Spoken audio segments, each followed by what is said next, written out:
जय श्री कृष्ण। हिंदी ज्ञान सरोवर में आपका स्वागत है।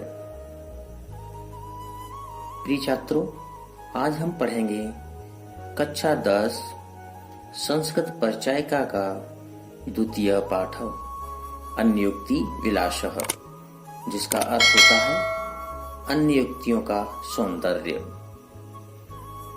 आइए पढ़ते हैं प्रथम श्लोक।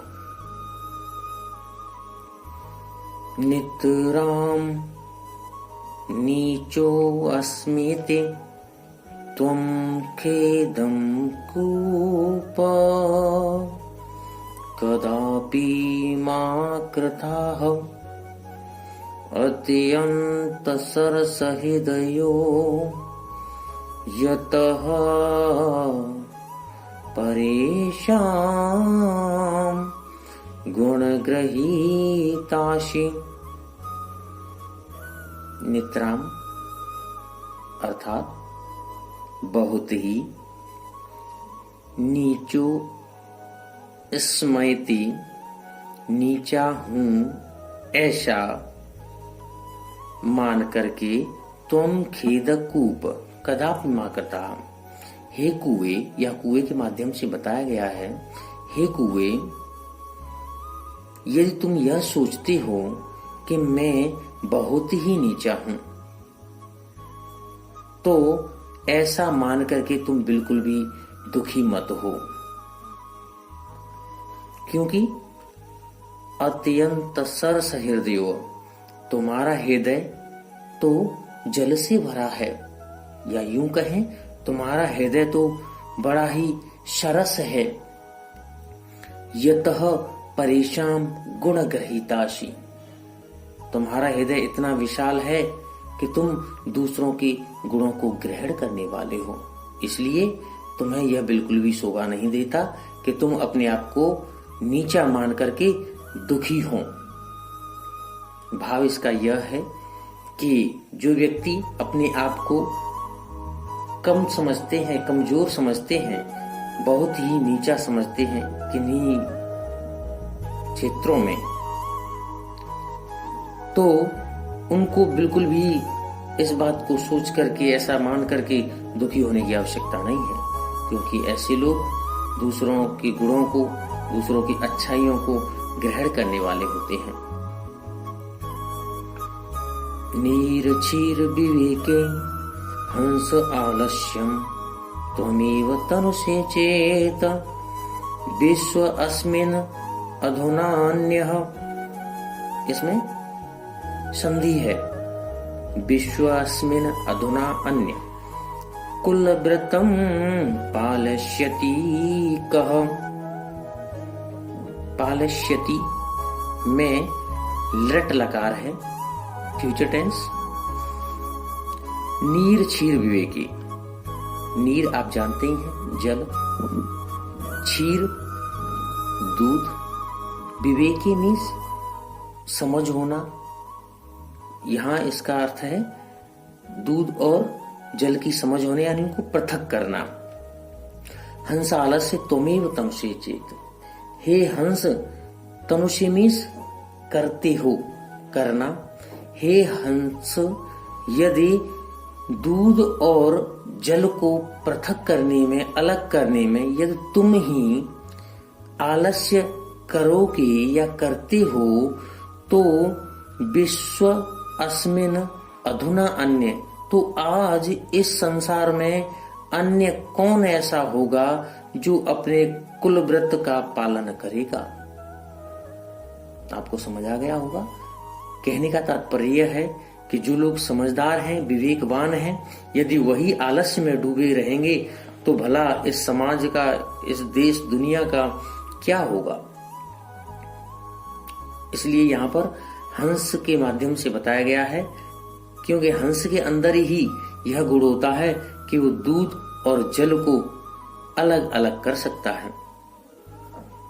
आइए पढ़ते हैं अगला श्लोक। कोकिल यापय दिवसानं तावत विरसान करील बिटपेषु यावन्मिलदलिमालः कोऽपि रसालः समुल्लसति। समुल्लसति मतलब है सामने आना, सामने आता है।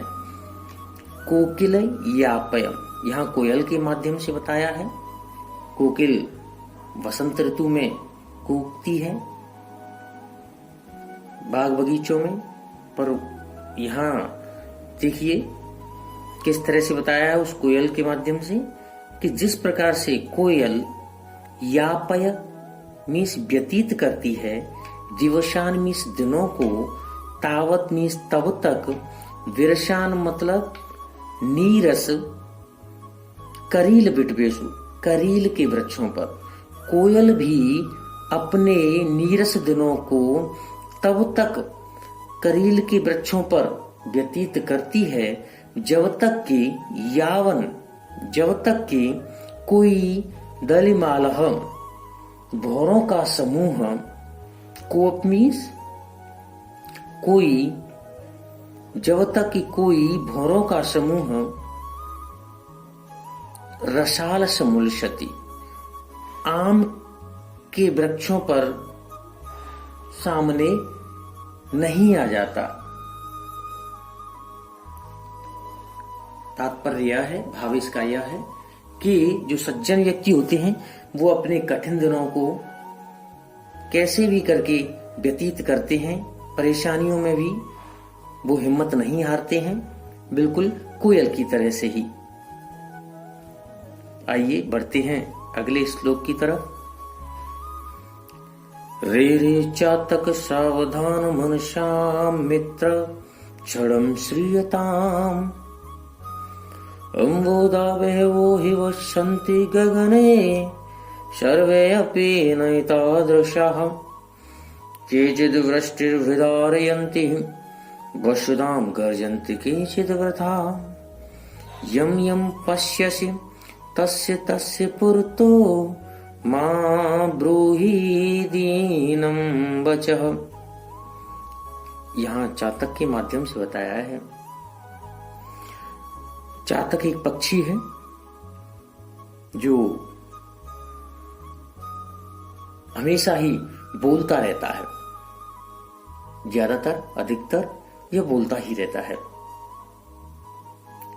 अरे अरे अरे चातक, सावधान मनसा मित्रम क्षणं श्रियताम। हे मित्र चातक, सावधान मन से क्षण भर के लिए मेरी बात को सुनो। हे मित्र चातक, सावधान मन से क्षण भर के लिए मेरी बात को श्रियताम सुनो। अम्बोधा बहवो शंति गगने। शंति माने हैं या होती हैं, गगनी मीस आकाश में, बहवो मीस बहुत से, अम्बोधा मीस बादल। सर्वैप नैतादृशा, सभी नैतादृशा एक जैसे नहीं होते। आसमान में बहुत सारे बादल होते हैं।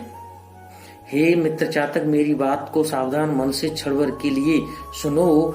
आसमान में बहुत सारे बादल होते हैं किंतु सभी एक जैसे नहीं होते। केचिद वृष्टि विदारयन्ति वसुधाम। कुछ तो, केचिद मीन्स कुछ तो, वृष्टि विदारयन्ति, वृष्टि भी आदयन्ति, संधि है इसमें। वृष्टि भी, वृष्टि बोलते हैं वर्षा से, वे आदयन्ति, आदमी भिगो देना, गीला कर देना, वसुधाम पृथ्वी को। कुछ तो बरस करके पृथ्वी को गीला कर देते हैं या यूं कहें भिगो देते हैं। गर्जन्ति केचिद वृथा, और कुछ गर्जन्ति व्यर्था, व्यर्थ में, और कुछ व्यर्थ ही गरजते रहते हैं।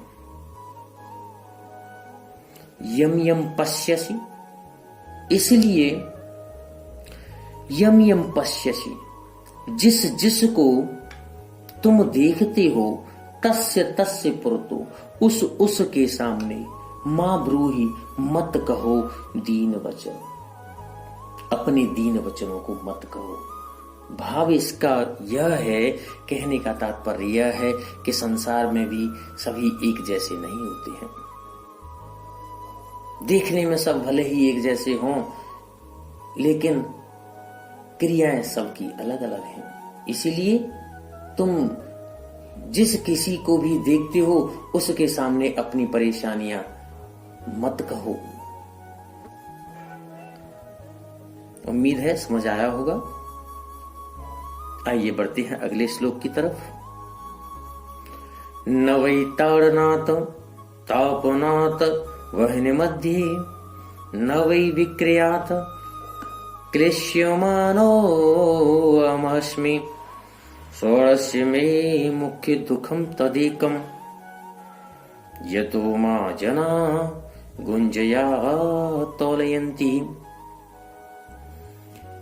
यहाँ स्वर के माध्यम से बताया है कि नवई ताड़नाथ, न तो मैं पीटे जाने से, ताड़नाथ मीन्स होता है पीटना, पिटाई करना, न मैं पीटे जाने से, तापनाथ वहन मध्य, न मैं आग के बीच में, वहनी मध्य मीन्स होता है, मध्य मीन्स बीच में,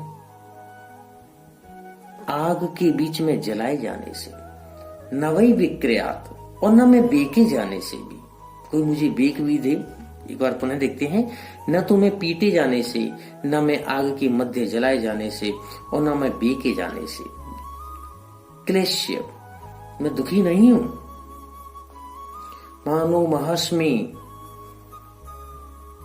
मेरे दुख का कारण तो केवल एक ही है। स्वरस्य में मुख्य दुखम तदेकम, मुख्य दुखम तदेकम। मुझे इन सारी चीजों से, चाहे मुझे पीटा जाए या आग के बीच में जलाया जाए या फिर मुझे बेक ही क्यों न दिया जाए, इससे मुझे दुख नहीं है, क्लेश नहीं है। स्वरस्य में मुख्य दुखम तदेकम। सोना कह रहा है कि मेरे मुख्य दुख का तो एक ही कारण है, या मेरे दुख का तो मुख्य एक ही कारण है कि यतो माम जना गुंजिया तौलंती, कि लोग मुझे घुंघची से तौलते हैं। घुंघची रत्ती, जो मेरी कीमत है, जो मेरी वैल्यू है, वो रत्ती भर है। आप जानते हैं कि स्वर्ण को किस तरह की इकाइयों से तौला जाता है। आप स्वर्णकार की दुकान पर आपने देखा होगा, वहां कोई तौलने की बड़ी बड़ी इकाई नहीं होती है, वहां बहुत छोटे छोटे बांट कहें और छोटा सा ही उनका तराजू। तो सोना कह रहा है कि मुझे न तो पीटे जाने से, न आग के मध्य जलाए जाने से, और न बिकने से ही क्लेश है, दुख है। मुझे इन चीजों से दुख नहीं है। मुझे तो एक ही बात का दुख है कि लोग मुझे घुंघची से तौलते हैं, रत्ती से तौलते हैं।